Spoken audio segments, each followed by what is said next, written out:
thank you for coming to our faculty meeting today. I know you were ready to get out of here, and you've been working really hard to shut down your classrooms and get grades in and all those things that we have to do at the end of the year. We do have one more thing that we want to talk to you about before you leave, though. We need to talk real shortly about our child study process. We've got a couple changes that we want you to be aware of when you first come into school next year.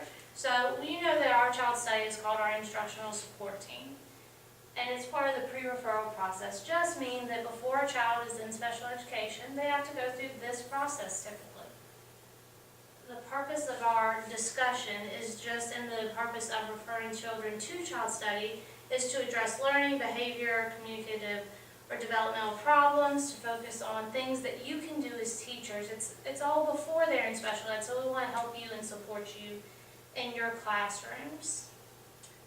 The biggest thing that we're having trouble with is when you should make recommendations and when you shouldn't. You know the kids, you have concerns. Your concerns need to be focused in a way that you're talking about whether or not a child is someone that's going to need some specialized help, not those typical things that you would do in a classroom. You know how to manage your classroom, you know how to help kids with remediation, contact their parents. Those are things that you're going to want to do before you send a kid to your child study team. You can also look back and see, have they skipped around schools a lot? That can definitely impact how they're doing. If a child is not attending school well, they're not a really good candidate for child study. They should be going to our attendance committee instead. So let's say that you've tried some things and you've put some things into place for these kids that you're concerned about. Not just the kids that are straight failing your class, but the kids that are not performing even with your interventions. There's some things that you need to do first, and you have this handout, so I'm not going to read the list to you, but essentially you need to look at their folders and guidance. Your phone call home is the most important thing. It's really hard when a parent gets a phone call from the child study chair. They hear special ed and they get really scared, and it is a lot easier if you've been making contact expressing your concerns for your class.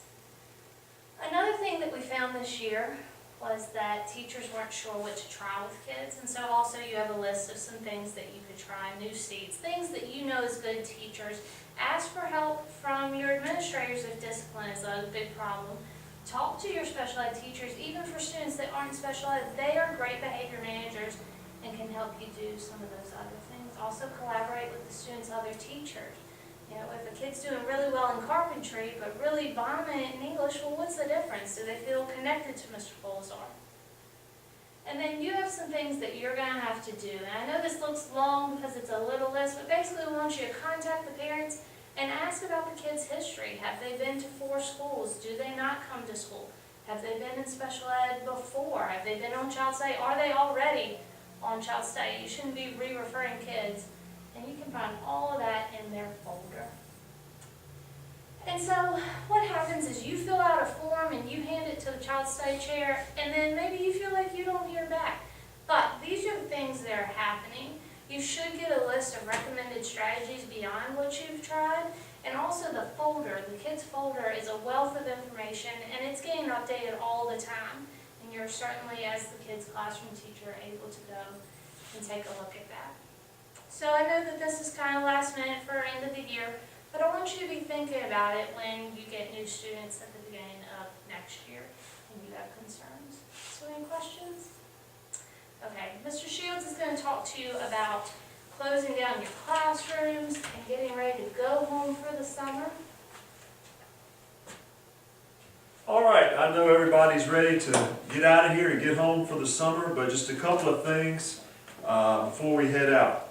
The first is we need to make sure that all of you, if you have any outstanding invoices or outstanding purchase orders, that you get those in as soon as possible so that we can clear up any financial things that we need to get taken care of. So get those invoices and purchase orders turned in before you leave.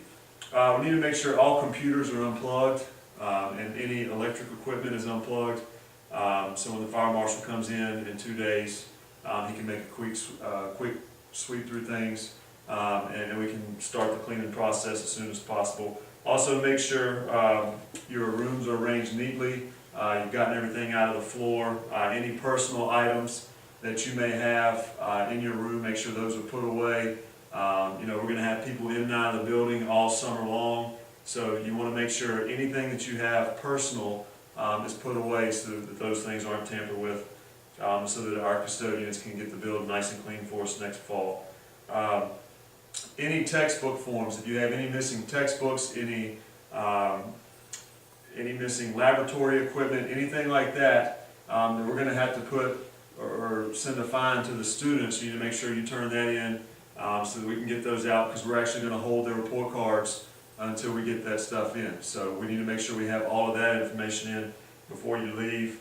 And then obviously make sure all of your grades are in your computer. Go ahead, print out a hard copy of your grades and produce them for our guidance department so that they will have that on hand, just in case we have some parents come up with questions during the summer. We won't have to give you a call, we'll have the grades right there and can answer any questions that we need to. We'll have some leadership team meetings here in the next couple of weeks, so make sure you check your agendas and see when you're scheduled for that. Important dates, teachers report back August the 18th.